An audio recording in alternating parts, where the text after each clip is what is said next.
Good morning, everyone. I hope you're doing well. I'm so glad to see you this morning.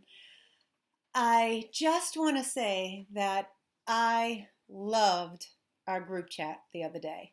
It meant so much to me to see all you guys, and it just made me realize, holy smokes, do I have the best job in the world, and wow, do I love these kids. So let's do this together today. Let's talk a little bit about what we've read and read some more and figure out, what our day is today. So, as of this point, if you're staying in line with what we suggested, and if you haven't because of different circumstances, no problem. But many of you have probably done the vocabulary work and written out some discussion questions. Maybe some of you went in and did the open response discussion questions on Schoology. You can still do that. There's plenty of time because I actually put them from chapters 1 to 4. So what we're going to do today is we're going to finish reading chapters 1 through 4. So we're going to read chapters 3 and 4 together.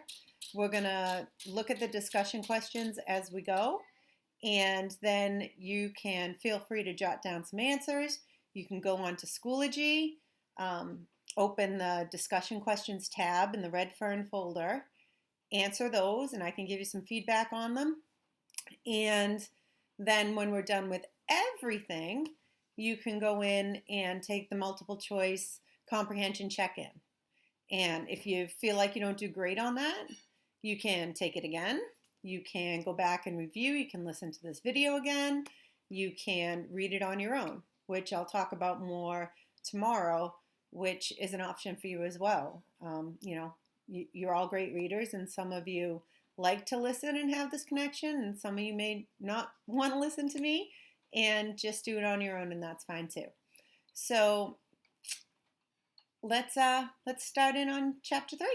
All right, hang on, I'm going to get some water, and then let's do this. You want to get a drink? All right, I'm going to pause us, go get some milk, some water, a snack, kick back, relax, and we'll read chapters 3 and 4 together. See you in a second. Okay, so our next discussion question was, I'm going to put on the readers for this one. Describe the boy's plan to get what he wanted.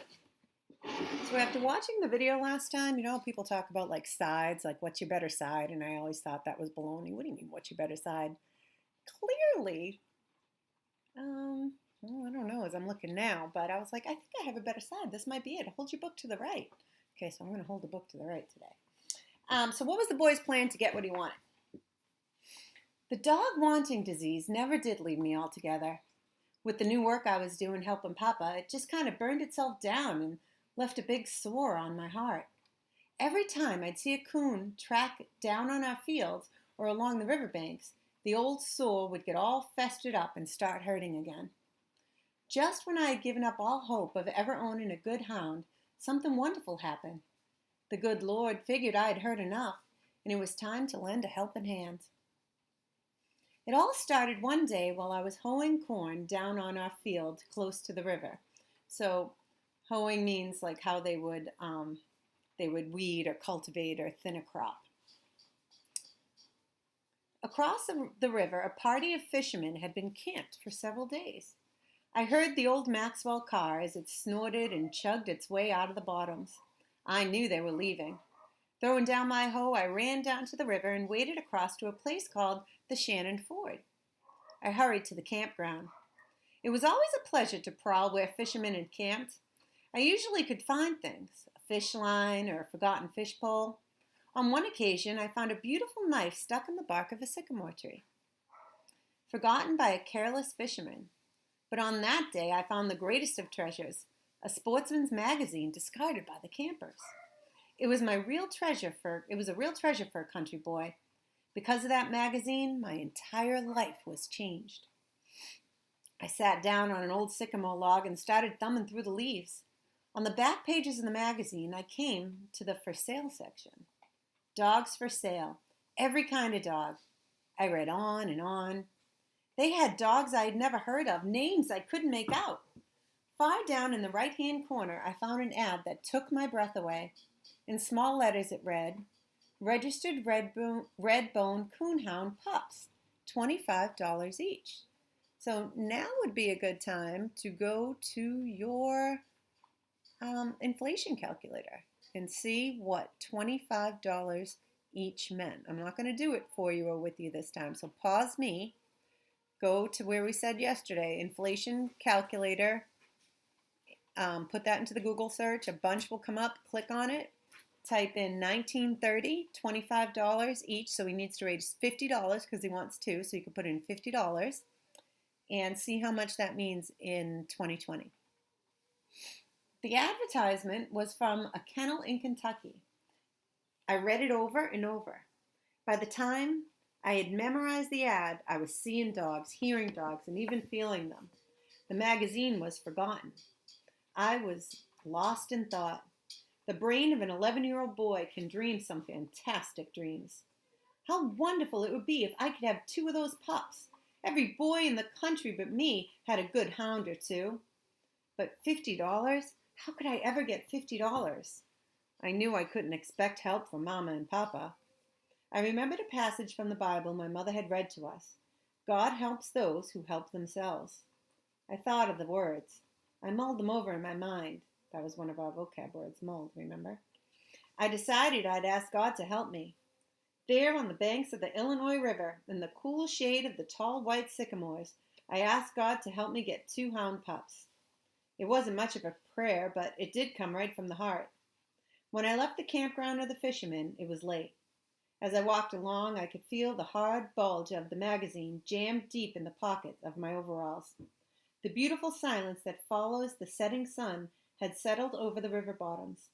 The coolness of the rich black soil felt good to my bare feet.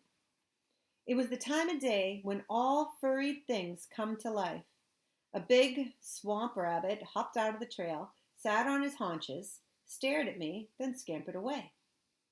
A mother gray squirrel ran out on the limb of a buff oak tree. She barked a warning to the four furry balls behind her. They melted from sight into the thick green. A silent gray shadow drifted down from the top of a tall sycamore. There was a squeal and a beating of wings. I heard the tinkle of a bell in the distance ahead. I knew it was Daisy, our milk cow. I'd have to start her on the way home. So, you know how we've always talked about sensory language and things? So think about what this author is doing right now. Like, we're there with him. We're seeing a squirrel running through the woods. We're hearing Daisy's bell, his milk cow. So all the senses to kind of pull us in, and that's what good authors do. I took the magazine from my pocket, and again I read the ad. Slowly, a plan began to form. I'd save the money. I could sell stuff to the fishermen. So this is our question number 7.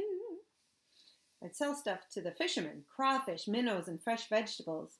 In berry season, I could sell all the berries I could pick at my grandfather's store. I could trap in the winter. The more I planned, the more real it became. There was the way to get those pups. Save my money. I could almost feel the pups in my hands. I planned the little doghouse and where to put it. Collars I could make myself. And then the thought came, what could I name them? I tried name after name, voicing them out loud. None seemed to fit. Well, there would be plenty of time for names. Right now, there was something more important. $50. A fabulous sum, a fortune. Far more money than I have ever had. Somehow, some way, I was determined to have it. I had 23 cents, a dime. I had earned them running errands for my grandpa, and 13 cents a fisherman had given me for a can of worms. The next morning, I went to the trash pile behind the barn. I was looking for a can, my bank. I picked up several, but they didn't seem to be what I wanted. Then I saw it. An old KC baking powder can. It was perfect, long and slender, with a good tight lid. I took it down to the creek and scrubbed it with sand until it was bright and new looking. I dropped the 23 cents into the can. The coins looked so smart lying there on the shiny bottom. But to me, it was a good start. They looked so small, lying there on the shiny bottom. But to me, it was a good start. With my finger, I tried to measure how full it would be with $50 in it. So think about it. He's starting this with 23 cents. that took a lot to get in and of itself, and he needs $50. Next, I went to the barn and up in the loft. Far back over the hay and under the eaves, I hid my can. I had a start toward making my dreams come true. 23 cents. I had a good bank, safe from the rats and from the rain and snow. All through that summer, I worked like a beaver. In the small creek that wormed its way down through our fields, I caught crawfish with my bare hands. I trapped minnows with an old screen wire trap I made myself, baited with yellow cornbread from my mother's kitchen. These were sold to the fishermen along with fresh vegetables and roasting ears. I tore my way through the blackberry patches until my hands and feet were scratched raw and red from the thorns. I tramped the hills seeking out the huckleberry bushes. My grandfather paid me 10 cents for a bucket of my berries. Once Grandpa asked me what I did with the money I earned. I told him I was saving it to buy some hunting dogs. I asked him if he would order them for me when I had saved enough. He said he would. I asked him not to say anything to my father. He promised me he wouldn't. I'm sure Grandpa paid little attention to my plans. Think about why he probably paid little attention to his plans. His kid has a few coins and a few cents in the bottom of a can and he needs $50. What's Grandpa probably thinking? He's not gonna get that money anyway. That winter, I trapped harder than ever with the 3 little traps I owned. Grandpa sold my hide to fur buyers who came to his store all through fur season. Prices were cheap. 15 cents for a large opossum hide, 25 for a good skunk hide. So 25 cents if you caught a skunk hide, 15 cents if you caught a possum. And do you remember from the first chapter why it was so hard for him to catch raccoon hides, which actually really brought some money? Because they're too smart. Raccoons avoided his traps altogether. The next summer, I followed the same routine. Would you like to buy some crawfish or minnows? Maybe you would like some fresh vegetables or roasting ears. So now we've gone another year, right? So that was this summer he earned some change, and now he's at the next summer. The fishermen were wonderful, as true sportsmen are. They seemed to sense the urgency in my voice and always bought my wares. However, many was the time I'd find my vegetables left in the abandoned camp. So they would do it just to be nice, but they didn't want his vegetables. But they were probably like, look at this sweet boy leaving these vegetables here. There was never a set price. Anything they offered was good enough for me. A year passed. I was 12. So he was 11 then when this started, and he's been doing this all along. I was over the halfway mark. So in a year, I had $27.46. My spirits soared. I worked harder. So this is kind of a message like when we talk about character traits like this kid, hardworking, perseverance, resiliency, all those things. I mean, how hard are you willing to work for something you want? And this kid is, cents at a time trying to get to $50. He's already worked a year and he's going to keep going and he's going to keep doing more. This is why we're rooting for Billy Coleman. Another year crawled by, slowly by. And then the great day came. The long, hard grind was over. I had it. My $50.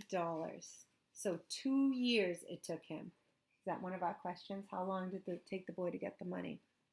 You got your answer.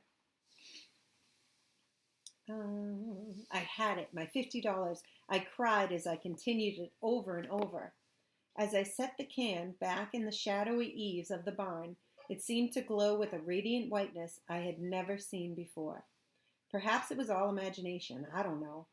Lying back in the soft hay, I folded my hands behind my head, closed my eyes, and let my mind wander back over the 2 long years. I thought of the fishermen, the blackberry patches, and the huckleberry hills. I thought of the prayer I had said when I asked God to help me get 2 hound pups. I knew he had surely helped, for he had given me the heart, courage, and determination. Early the next morning, with the can jammed deep in the pocket of my overalls, I flew to the store. As I trotted along, I whistled and sang. I felt as big as the tallest mountain in the Ozarks. Arriving at my destination, I saw 2 wagons were tied up at the hitching rack. I knew some farmers had come to the store, so I waited until they left. As I walked in, I saw my grandfather behind the counter. Tugging and pulling, I worked the can out of my pocket and dumped it in front of him and looked up. Grandpa was dumbfounded. But I think we've talked about that word before. Dumbfounded means like completely surprised, like, what is going on? He tried to say something, but it wouldn't come out. He looked at me, and then he looked at the pile of coins. Finally, in a voice much louder than he ordinarily used, he asked, "Where did you get all this?" "I told you, Grandpa," I said. "I was saving my money so I could buy 2 hound pups, and I did. You said you would order them for me. I've got the money, and now I want you to order them." So Grandpa's thinking, 2 years ago, this kid said he was going to do this. I didn't believe him. What kid could save that kind of money, $50, from pennies at a time? Grandpa stared at me over his glasses and then back at the money. "How long have you been saving this?" he asked. "A long time, Grandpa," I said. "How long?" he asked. I told him. 2 years. His mouth flew open. In a loud voice he said, 2 years? I nodded my head. The way my grandfather stared at me made me uneasy. I was on needles and pins. Taking his eyes from me, he glanced back at the money. He saw the faded yellow piece of paper sticking out from the coins. He worked it out, asking as he did, "What's this?" I told him it was the ad, telling me where to order the dogs. He read it, turned it over, and glanced at the other side. I saw the astonishment leave his eyes, and the friendly old grandfather look came back. I felt much better. Dropping the paper back on the money, he turned, picked up an old turkey feather duster, and started dusting where there was no dust. He kept glancing at me out of the corner of his eye as he walked slowly down to the other end of the store, dusting from there to there. So why do you think right now the grandfather's feeling a little overwhelmed? This is kind of a sweet moment, and he won't look at him, and he's dusting things and distracted, and he's feeling a little uncomfortable. What do you think? Because I know what I think. I think he's starting to cry a little, and he's really emotional. He's like, "Oh, he raised all this money. He did this all on himself. What a boy. What a great kid this kid is. Oh." And he just is having a lot of emotion, and he's kind of a gruff guy, and he's having trouble expressing it. He put the duster down, came from behind the counter, and walked up to me. Laying a friendly old work-calloused hand on my head, he changed the conversation altogether, saying, "Son, you need a haircut." I told him I didn't mind. I didn't like my hair short. Flies and mosquitoes bothered me. He glanced down at my bare feet and asked, "How come your feet are all cut and scratched like that?" I told him it was pretty tough picking blackberries barefoot. He nodded his head. It was too much for my grandfather. He turned and walked away. I saw the glasses come off and the old red handkerchief come out. I heard the good excuse of blowing his nose. He stood for several seconds with his back toward me. When he turned, I noticed his eyes were moist. He's super touched. He's like, "Wow, just what we were saying before." In a quavering voice, and quavering's a great word. It's kind of like trembling, like, when you have a little tear in your eye and you're like, "Oh, I miss you guys." Kind of like I did on that conference when I saw you on our Zoom. He said, "Well, son, it's your money. You worked for it and you worked hard. You got it honestly, and you want some dogs. We're going to get those dogs. Be damned, be damned." That was as near as I ever came to hearing my grandfather curse, if you can call it cursing.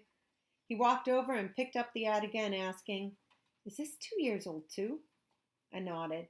"Well," he said, "the first thing we have to do is write to this outfit. There may not even be a place like this in Kentucky anymore. That would be awful. After all, a lot of things can happen in 2 years." Seeing that I was worried, he said, "Now you go on home. I'll write to these kennels and I'll let them know when I can get an answer. And I'll let you know when I can get an answer. If we can't get the dogs there, we can get them someplace else. And I don't think, if I were you, I'd let my pa know anything about this right now. I happen to know he wants to buy that red mule from old man Potter." I told him I wouldn't, and I turned to leave the store. So keep in mind, Billy's family doesn't have a lot of money, so if they had that amount of money, they would probably want to use it to purchase a mule in order to help with the chores and the pulling of the tractors and anything else they would need for farming. So Grandpa's trying to protect him a little bit and say, let's keep this between you and me. We're going to find out what's going on with this kennel, and we're going to make sure that you get those hounds. Even if it's not from that kennel, we're going to get them somewhere. As I reached the door, my grandfather said in a loud voice, "Say, it's been a long time since you've had any candy, hasn't it?" I nodded my head. He asked, "How long?" I told him, "A long time." "Well," he said, "we'll have to do something about that." Walking over behind the counter, he reached out and got a sack. I noticed it wasn't one of the nickel sacks. It was one of the quarter kind. My eyes never left my grandfather's hand. Time after time, it dipped in and out of the candy counter. Peppermint sticks, jawbreakers, horehound, which is a type of mint candy from the olden days, and gumdrops. The sack bulged. So did my eyes. Handing the sack to me, he said, "Here, first big coon you catch with those dogs, you can pay me back." I told him I would. On my way home, with the jawbreaker in one side of my mouth and a piece of horehound in the other, I skipped and hopped, making half an effort to try and whistle and sing, and couldn't for the candy. I had the finest grandpa in the world, and I was the happiest boy in the world. I wanted to share my happiness with my sisters, but decided not to say anything about ordering the pups. Arriving home, I dumped the sack of candy out on the bed. 6 little hands helped themselves. I was well repaid by the love and adoration I saw in those wide blue eyes of my 3 little sisters. So Billy helped gave the sisters some of his candy, but he still hasn't told anyone about his hounds, except for Grandpa, who he needs to get them. And I don't think they've told us any of the sisters' names yet either. So, if we ask what was Grandfather's reaction when the boy told him of his plan, that was really pretty touching. He was really touched, and we talked about what he said. So you might want to put that into some words if you want to practice writing it out. Your choice for your discussion questions. If you put that into Schoology, I will definitely read those. I'd love to hear what you have to say. So chapter 4. Day after day, I flew to the store. Of course he did. He's like, when are they coming? When are we getting notice? Are they really pups? Grandpa would shake his head. Then on a Monday, as I entered the store, I sensed a change in him. He was in high spirits, talking and laughing with half a dozen farmers. Every time I caught his eye, he would smile and wink at me. I thought the farmers would never leave, but finally the store was empty. Grandpa told me that the letter had come. The kennels were still there, and they had dogs for sale. He said he had made the mail buggy wait while he made out the order. And another thing, the dog market had gone downhill. The price of dogs had dropped $5. He handed me a $10 bill. Now there's still one stump in the way, he said. The mail buggy can't carry things like dogs, so they'll come as far as the depot at Tahlequah. But you'll have to get the notice here because I ordered them in your name. So the dogs are coming on a train, that's what a train depot, to Tahlequah, which is a town that's pretty far away from them. And he'll get a notice that they're coming at the grandfather's store and then have to go get his pups. I thanked my grandfather with all my heart and asked him how long I'd have to wait for the notice. He said, "I don't know, but it shouldn't take more than a couple of weeks." I asked how I was going to get my dogs out from Tahlequah. "Well, there's always someone going in," he said, "and you could ride in with one of them." That evening, the silence of our supper was interrupted when I asked my father the question, "Papa, how far is it to Kentucky?" So that's where the dogs are. I may have well exploded a bomb. For an instant there was complete silence, and then my sister giggled, and the 2 little ones stared at me. With a half-hearted laugh, my father said, "Well, I don't know, but it's a pretty good ways. What do you want to know? Thinking of taking a trip to Kentucky?" "No," I said, "I just wondered." My youngest sister giggled and asked, "Can I go with you?" I glared at her. Mama broke into the conversation. "I declare, what kind of question is that? How far is it to Kentucky? I don't know what's gotten into that mind of yours lately. You go around like you were lost and you're losing weight. You're as skinny as a rail, and look at that hair. Just last Sunday they had a hair cutting over at Tom Rollins' place, but you couldn't go. You had to go prowling around in the river in the woods." I told Mama that I'd get a haircut next time they had a cutting, And I just heard some fellows talking about Kentucky up at the store and wondered how far away it was. Much to my relief, the conversation was ended. The days dragged by. A week passed and still no word about my dogs. Terrible thoughts ran through my mind. Maybe my dogs were lost. The train had a wreck. Someone stole my money. Or perhaps the mailman lost my order. Then at the end of the second week, the notice came. My grandfather told me that he had talked to Jim Hodges that day. He was going into town in about a week, and I could ride in with him to pick up my dogs. Again, I thanked my grandfather. A week? So his dogs are sitting at a train depot for a week if he waits for this Jim Hodges? I started for home. Walking along in deep thought, I decided it was time to tell my father the whole story. I fully intended to tell him that evening. I tried several times, but somehow I couldn't. I wasn't scared of him, for he never whipped me. He was always kind and gentle, but for some reason, I don't know why, I just couldn't tell him. The night snuggled deep into the folds of a feather bed. I lay thinking. I had waited so long for my dogs, and I so desperately wanted to see them and hold them. I didn't want to wait a whole week. In a flash, I made up my mind. Very quietly, I got up and put on my clothes. Uh-oh, what's he doing? I sneaked into the kitchen and got one of Mama's precious flour sacks. In it, I put 6 eggs, some leftover cornbread, a little salt, and a few matches. Next, I went to the smokehouse and cut off a piece of salt pork. I stopped at the barn and picked up a gunny sack, which is almost like a potato sack kind of thing. It's a bag made of this coarse, heavy fabric. I put in 6 eggs, some leftover cornbread, a little salt, and a few matches. Next, I went to the I did that. I put the flour sack inside the gunny sack. This I rolled up and crammed lengthwise in the bib of my overalls. The bib is that front part up here of the overall. I was on my way. I was going after my dog. So now he's going to travel and pick up these dogs in Tahlequah. Wait till you hear how far away Tahlequah is for a little boy on foot through the woods. Tahlequah was a small country town with a population of about 800. By the road, which is way more than he ever sees, though, because he's just on this farm in the middle of nowhere with his family. By the road, it was 32 miles away, but as the crow flies, it was only 20 miles.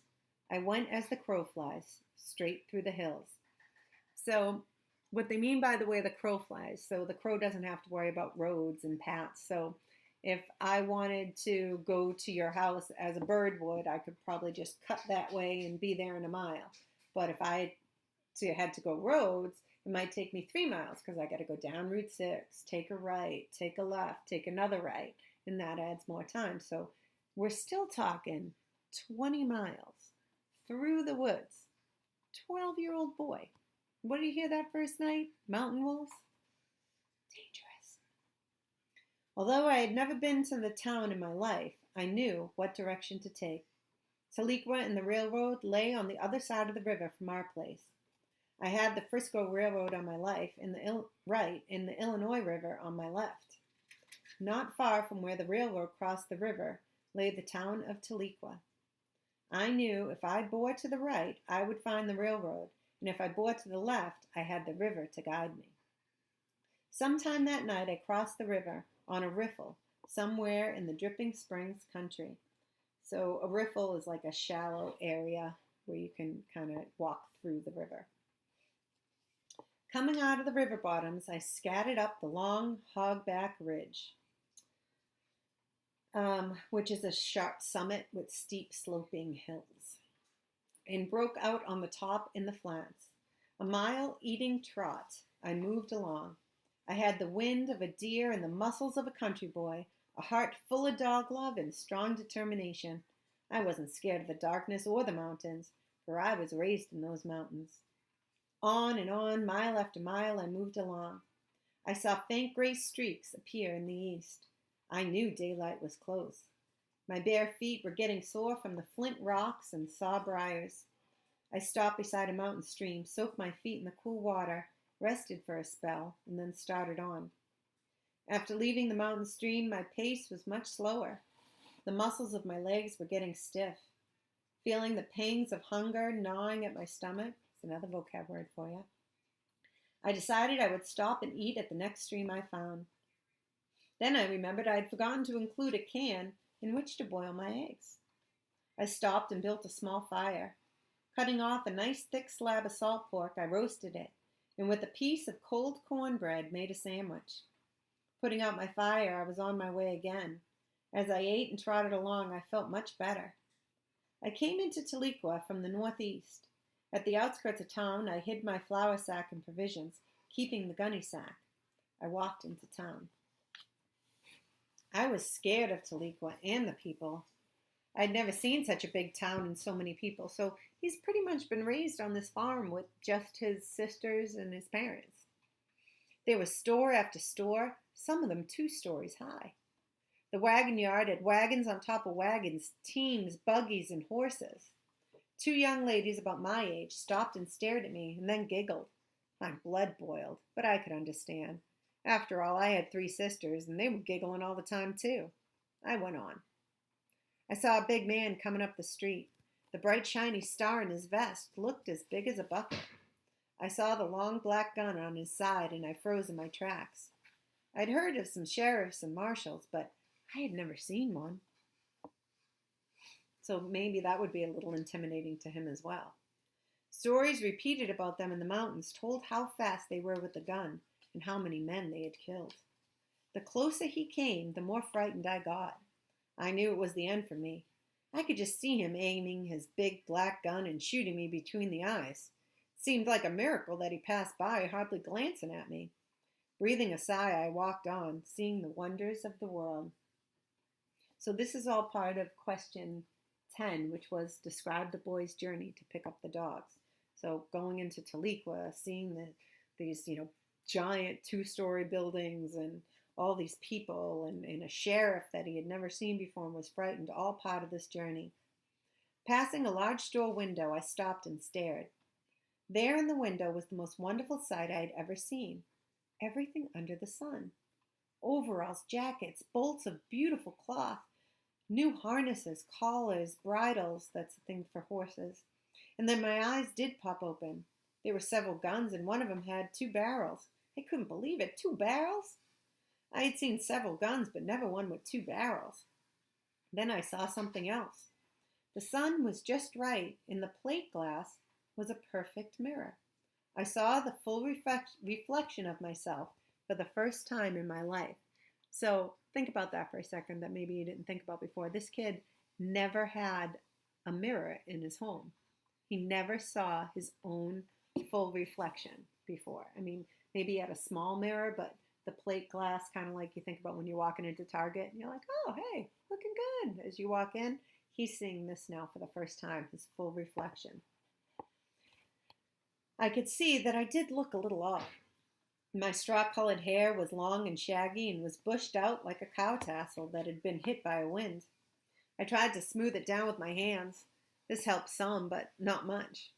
What it needed was a good combing, and I had no comb. My overalls were patched and faded, but they were clean. My shirt had pulled out. I tucked it back in. I took one look at my bare feet and winced. They were as brown as dead sycamore leaves. The spiderweb pattern of raw red scratches looked odd in the saddle brown skin. I thought, well, I won't have to pick any more blackberries, and the scratches will soon go away, because now he has the money for the dogs, and he's getting his dogs. I pumped up one of my arms and thought surely the muscle was going to pop right through my thin blue shirt. I stuck out my tongue. It was as red as a pokeberry juice, and anything that color was supposed to be healthy. After making a few faces at myself, I put my thumbs in my ears and was making mule ears. So I think that's kind of this he's doing to himself, just kind of checking out his reflection. When 2 old women came by, they stopped and stared at me. I stared back.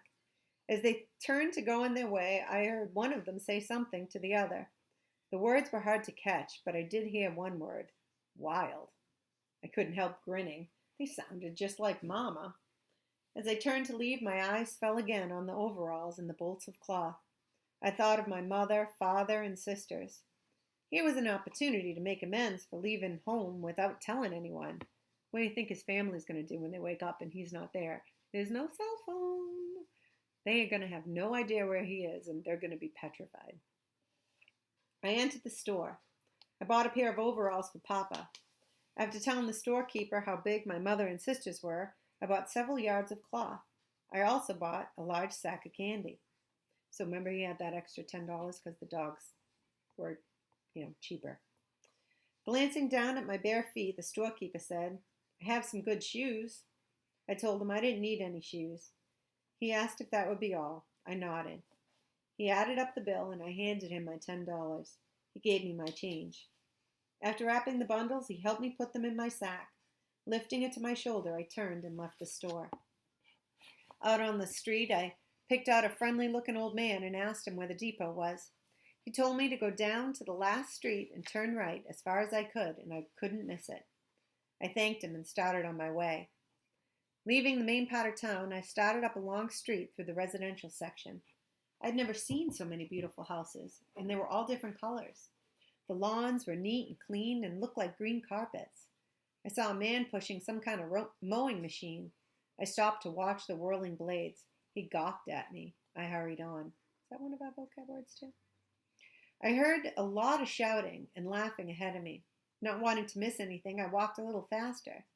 I saw what was making the noise. More kids than I had ever seen were playing around a big red brick building. I thought some rich man lived there and was giving a party for his children. Walking up to the edge of the playground, I stopped to watch. So maybe this is actually the schoolhouse, and these are these kids at recess. So we can infer, because of how isolated they live, Billy doesn't go to school. The boys and girls were about my age and were as thick as flies around a sorghum mill. A sorghum mill is a machine that expels juice from vegetable matter by grinding or pressure, in case you were ever wondering. They were milling, running, and jumping. Teeter-totters and swings were loaded down with them. Everyone was laughing and having a big time. Over against the building, a large blue pipe ran on an angle from the ground. A few feet, this is kind of tricky to picture, but you kind of can. So against the building, a large blue pipe ran on an angle from the ground. A few feet from the top, there was a bend in it. The pipe seemed to go into the building. Boys were crawling into its dark mouth. I counted 9 of them. One boy stood about 6 feet from the opening with a stick in his hand. Staring goggle-eyed, trying to figure out what they were doing, I got a surprise. Out of the hollow pipe spurted a boy. He sailed through the air and lit on his feet. The boy with the stick marked the ground where he had landed. All 9 of them came shooting out, one behind the other. As each boy landed, a new mark was scratched. Wow, that sounds fun. So they're basically propelling out of this pipe. So picture it like one of our covered slides kind of thing. But it's lifted off the ground, and they're seeing, once they get thrown out there, how far they can jump and who lands the farthest. They ganged around looking at the lines. There was a lot of loud talking, pointing, and arguing. Then all the lines were erased and a new scorekeeper was picked. The others crawled back into the pipe. I figured out how the game was played. After climbing to the top of the slide, the boys turned around and sat down. One at a time, they came flying down and out, feet first. The one that shot out the furthest, was the winner. I thought how wonderful it would be if I could slide down just one time. One boy, spying me on the corner, came over. Looking me up and down, he asked, "Do you go to school here?" I said, "School?" He said, "Sure, school." "What did you think it was?" "Oh, no, I don't go to school here." "Do you go to Jefferson?" "No, I don't go there either." "Don't you go to school at all?" "Sure, I go to school." "Where?" "At home." "You go to school at home?" I nodded. "What grade are you in?" I said I wasn't in any grade. Puzzled, he said, "You go to school at home and you don't know what grade you're in? Who teaches you?" "My mother." "What does she teach you?" I said reading, writing, arithmetic. "And I bet I'm just as good at it as you are." He asked, "Don't you have any shoes?" I said, "Sure, I have shoes." "Why aren't you wearing them?" "I don't wear shoes until it gets cold." He laughed and asked where I lived. I said, "Back in the hills." He said, "Oh, you're a hillbilly." He ran back to the mob. I saw him pointing at me and talking to several boys. They started my way, yelling, "Hillbilly, hillbilly." So hillbilly is insulting and demeaning way to reference someone who comes from a remote rural area. Usually implies that, they're not educated or cultured. You're just kind of a hillbilly, a hick. Just before they reached me, a bell started ringing. Turning, they ran to the front of the building, lined up in two long lines, and marching like little tin soldiers disappeared inside the school. The playground was silent. I was all alone, and I felt lonely and sad. I heard a noise on my right. I didn't have to turn around to recognize what it was. Someone was using a hoe. I'd know that sound if I heard it on a dark night. It was a little old white-headed woman working in a flower bed. Looking again at the long blue pipe, I thought, there's no one around. Maybe I could have one slide anyway. Oh, poor Billy.